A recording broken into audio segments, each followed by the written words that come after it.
Dnes sa budeme venovať dôležitej a často diskutovanej téme medzi pacientami a zdravotníckymi pracovníkmi, ktorá úzko súvisí s poskytovaním zdravotnej starostlivosti a konkrétne o plánovanej zdravotnej starostlivosti, známej aj ako tzv. Čakačky. Čo sú to vlastne tie čakačky?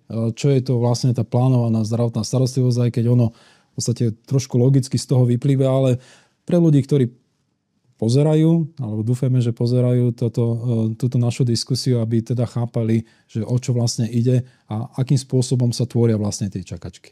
Tak v prvom rade ďakujem veľmi pekne za pozvanie a som veľmi rada, že môžeme túto tému diskutovať, pretože na ministerstve zdravotníctva sme si myslím urobili za posledný rok aj pol naozaj veľký progres v týchto čakacích listinách.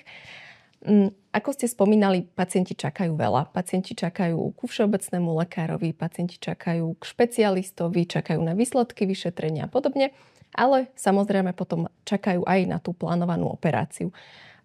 Ako ste teda aj vyhovorili, čaká sa na plánovanú alebo plánovateľnú, čiže všetky akútne veci by mali byť vyriešené hneď, ako to je možné, ale tie plánované, ktoré znesú odklad, sa potrebujú plánovať. Máme na Slovensku niekoľko typov týchto operácií, ktoré sledujeme. Začali sme od roku 2024. Mali sme nejakú vybranú sadu, ktorá bola približne 600 typov operácií, ktoré sme sledovali. A dnes sme sa vlastne dostali k tomu, že od januára 2025 sme začali sledovať všetky operácie. Čiže začali sme zbierať dáta. Ja ako analytik hovorím, že to je výborné, pretože vieme posúvať alebo vieme zlepšovať iba to, čo meriame. A keď to meriame dobre a tie dáta naozaj máme k dispozícii, tak vieme potom v neskoršom čase alebo v budúcnosti robiť nejaké policy rozhodnutia na základe týchto dát. Čiže my momentálne monitorujeme to, že pacientovi je stanovený termín operácie, lekár mu ho zadá ho zároveň do systému, tým pádom, tým, že to je elektronizované, už to nie je iba v notese na papieri, že o tom vedel pacient a lekár, už sa to dostáva do zdravotnej poisťovne, tieto dáta sa dostávajú do Národného centra zdravotníckych informácií a keďže to je naša podriadená organizácia, Ministerstvo zdravotníctva, tieto dáta máme k dispozícii aj my. Čiže, ak som tomu správne rozumel, tento proces je nastavený de facto čerstvo, hej, a funguje od 1.1. Tento proces je de facto čerstvý, stále sa viacerí poskytovatelia s tým zžívajú. Týka sa to poskytovateľov ústavnej zdravotnej starostlivosti, čiže nemocníc, a potom sa to týka aj jednodňovej zdravotnej starostlivosti. Od 1.1.2024, čiže už rok aj niečo, viacerí nabehli na to, že sa to začalo vykazovať. My sme sa na tom tiež učili nastavovať si procesy. Čiže od 1.1.2024 sa vykazuje a od 1.1.2025 už pacienti majú aj nárok, pretože sa stanovili nejaké maximálne lehoty časovej dostupnosti a to je v podstate nárok toho pacienta, že naozaj, ak sme povedali, že tepka kolena má byť do 425 dní, tak pacient má nárok na to, aby bol naozaj do tohto času zoperovaný. Úplne logicky, myslím si, že čakačky ako také alebo čakanie na plánovú zdravotnú starostlivosť nie je len na Slovensku, lebo nepoznám krajinu, ktorá by teda mala neobmedzené možnosti aj zdroje, aby teda mohla aj plánované operácie robiť okamžite. Čiže ako sme na tom v porovnaní treba s Európskou úniou, alebo je to trend, ktorý sa zlepšuje, zhoršuje, keď to porovnáme so Slovenskom, čiže aká je tá situácia Slovensko versus Európska únia alebo krajiny, o ktorých vieme aspoň, že ako sú na tom. Veľmi dobre ste začali tú otázku, že vlastne nemáme neobmedzené zdroje. To je naozaj že veľmi dôležité a možno tou úlohou tej zdravotnej politiky je nájsť nejaký balans medzi tým, že chceme byť nesmrteľní a zároveň máme nejaký obmedzený zdroj, či už financií alebo personálu napríklad. Takže na toto sa treba ako keby pozerať aj v tomto širšom kontexte a rovnako s tým bojujú aj ostatné krajiny. Nie sú krajiny, ktoré aj dávajú viac peňazí do zdravotníctva ako my, že by nemali čakačky alebo by mali že veľmi výrazne kratšie čakačky oproti Slovensku. Veľmi tam závisí na možno nejakej štrukturalizácii práce, možno niektorí sú efektívnejší v niektorých veciach, možno niektoré krajiny dokážu viac delegovať niektoré veci. Ale keď sme si robili aj nejaké prieskumy, tak napríklad aj v susednom Rakúsku v jednom meste sa čaká na operáciu 50 týždňov, v ďalšom 75. Že aj v rámci tej krajiny sú tie rozdiely naozaj že veľké. Rovnako to vidíme aj my na Slovensku, že niekde sú tie čakačky kratšie, oveľa kratšie, niekde sú výrazne vyššie. Čiže závisí to od rôznych faktorov, ale nemôžeme povedať, že na Slovensku sa máme až tak zle, že máme tak dlhé čakačky v porovnaní s inými krajinami. Sú krajiny, ktoré majú tie čakačky nižšie, napríklad nejakí Dáni, tak tým sa podarilo tie čakačky trošku skrátiť. Možno sa tomu venujú oveľa dlhšie, ako sa tomu reálne venujeme my. Čiže ja to beriem tak, že sme teraz spravili prvý veľký krok, že sme to začali merať. Stanovili sme nejaký nárok toho pacienta a postupnými krokmi vieme vďaka týmto dátam tie čakačky skracovať, pozerať sa, rozprávať sa s tými poskytovateľmi, prečo majú také čakačky. Ja keď som si robila analýzy na týchto dátach, tak som videla, že niektoré nemocnice mi výrazne vyskočili. Tak som sa pýtala priamo v tých nemocniciach, že čo sú tam za problémy. A to sú naozaj že rôzne. Často chýbajú inštrumentaristky. Že aj by mohli operovať, pretože majú lekárov, ale nemajú inštrumentaristky a tým pádom sa tie čakačky predĺžujú. Alebo majú iba jednu operačnú sálu, kde sa strieda viacero operatérov. Toto sú veci, ktoré sa budeme dozvedať, až keď sa budeme pozerať na dáta, porovnávať si tých poskytovateľov medzi sebou na Slovensku a budeme vedieť potom následne robiť intervencie. Tieto dlhé čakania môžu viesť k horšiemu zdravotnému stavu a zníženiu kvality života. Čiže ktoré oblasti zdravotnej starostlivosti na Slovensku sú najviac postihnuté dlhými čakacími dobami, alebo kde je tá najdlhšia doba, kde pacienti skutočne musia dlho čakať na zákrok? Najdlhšie sú hlavne totálne endoprotézy, či už kolena alebo bedra. Tam naozaj totálna endoprotéza kolena je 425 dní, maximálna lehota časovej dostupnosti, čiže to je asi aj najdlhšia čakačka, akú sme povolili, že toto môže byť maximálne čakanie tých pacientov. Je tam aj najviac tých pacientov, ktorí čakajú práve aj tým, že je to naozaj dlhá čakačka, tak tí pacienti sa tam nazbierali.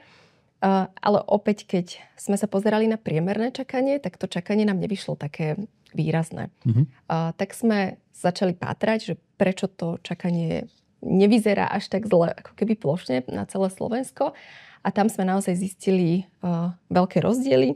Čiže môžeme divákom ukázať aj nejaký obrázok? Áno, máme nachystané aj grafy, ktoré môžem teda vlastne vysvetliť.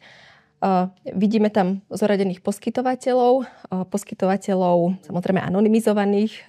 Nerobíme tu žiadne verejné teraz linče na nich, že ako si s tými čakačkami stoja. Ale teda poskytovateľov sme anonymizovali. Vidíme, že máme niekoľko poskytovateľov, ktorí urobili totálnu endoprotézu kolenného kĺbu, teda poslali nám informáciu o tom, že budú takýchto pacientov operovať. Tá zelená farba nám signalizuje, že to sú operácie alebo to sú návrhy, ktoré boli v súlade s lehotou časovej dostupnosti, čiže nepresiahli tých 425 dní. Tá fialová farba nám práve hovorí opak, že to sú operácie, ktoré presiahli maximálnu lehotu časovej dostupnosti. A tam, keď sa pozrieme, tak prvé 3 stĺpce sú 3 poskytovateľia, ktorí robia najviac týchto typov operácií, ale zároveň majú aj najviac takých, ktoré prekračujú lehotu časovej dostupnosti. Táto naša teraz novela zákona umožňuje týmto pacientom ísť do iného zariadenia, aby bol zoperovaný. Čiže zdravotná poisťovňa mu vie nájsť nejakého alternatívneho poskytovateľa a vidíme, že tí poskytovatelia sú a vedia ich tam tie zdravotné poisťovne smerovať. Čiže toto bol taký príklad k totálnej endoprotéze kolena. Máme ešte jeden. Najčastejšie návrhy na plánovanú zdravotnú starostlivosť boli na extrakciu a implantáciu šošovky. A tam rovnako vidíme znovu zoradení poskytovatelia, ktorí nám poslali nejaké návrhy. Vidíme, že poskytovateľ, ktorý mal najviac návrhov, takmer všetky splnil v rámci lehoty časovej dostupnosti. Potom tam máme 2 poskytovateľov na 2. a 7. mieste, ktorí majú síce veľa návrhov, ale tiež nedokázali spĺňať všetky lehoty časovej dostupnosti. A tu je potom otázka, že prečo? Či je to tá operačná sála, či sú to tie inštrumentaristky a podobne. Čiže dá sa aj na základe týchto dát potom, nazvem to, že robiť individualizovanú spätnú väzbu, že vidíme, že v priemere to vyzerá takto, vy si stojíte na tom takto a podobne. Len aby sme teda vysvetlili jasne, o čom sa bavíme, ten návrh znamená konkrétny pacient, alebo konkrétny zákrok. Tak, návrh znamená objednanie pacienta na nejaký termín. Nazvem to takto veľmi, veľmi ľudsky. Na základe toho procesu teda vznikol nejaký zoznam a my myslím, že máme ešte jeden posledný tretí obrázok pre našich divákov a to sú najčastejšie návrhy na plánovanú zdravotnú starostlivosť. Čiže sú tu zobrazené úplne všetky, ktoré sledujete, alebo do toho zoznamu ešte ste niečo pridali? V tomto zozname je iba zlomok toho, čo sledujeme. Okay. Tuto som, myslím, že vybrala top 25 medicínskych služieb alebo typov operácií, ktoré sledujeme, ale my sme v podstate naozaj začali sledovať každý typ operácie, ktorý má nejaký výkon. Čiže koľko je to asi dokopy teraz? Myslím, že to je viac ako 1000. Viac ako 1000. Viac ako 1000. Neviem presné číslo, ale bude ich viac ako 1000. Ono sa to aj v procese stále mení a upravuje, pretože nevždy sa dá všetko spraviť analyticky na prvýkrát veľmi dobre. Čiže aj teraz otvárame diskusiu s tými odborníkmi, pretože vznikali tzv. Medicínske služby a do tých medicínskych služieb môže spadať viac výkonov, môže to byť kombinácia viacerých diagnóz a výkonov a tým pádom aj teraz odborníci si sami v tej praxi uvedomujú, že no ešte možno túto medicínsku službu rozdielme na dve časti, pretože nie je úplne jednoznačná a podobne. V rámci nároku teda môžu pacienti pri prekročení štátom garantovanej maximálnej lehoty časovej dostupnosti, čiže keď prekročí, tých 490 alebo koľko dní, môžu ísť na zákrok do zahraničia. Čiže je teda dobré preplácať zákroky v zahraničí? Oplatí sa nám to? Alebo ako vy vidíte túto situáciu? Áno, je možnosť, že pacienti môžu ísť až do zahraničia, ale je to ako keby posledná možnosť, ktorú tí pacienti majú alebo vďaka tomuto nároku získali. V prvom rade, vždy keď sa prekročí tá lehota časovej dostupnosti, pacient má na výber. Môže čakať u toho daného poskytovateľa alebo môže si povedať, že chcem ísť naozaj, aby som to mal zoperované kratšie.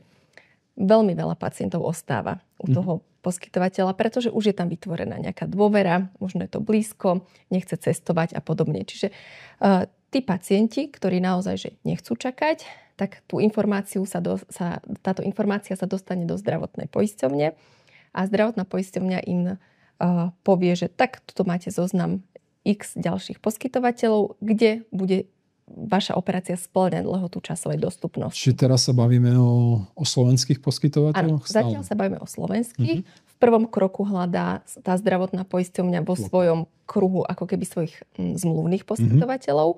Potom tu máme nejakých nezmluvných, čiže pri nejakých jednodňovkách, možno sa to týka v tých nemocniciach moc nie, že môže ísť k nezmluvnému poskytovateľovi a až následne potom, keď sa vyčerpajú tieto možnosti, pacient môže ísť do zahraničia. Dobre, ale nezmluvný poskytovateľ znamená, že si pacient bude musieť uhradiť? Nie. Bude to hradené v rámci toho priemeru podľa zdravotnej poisťovne.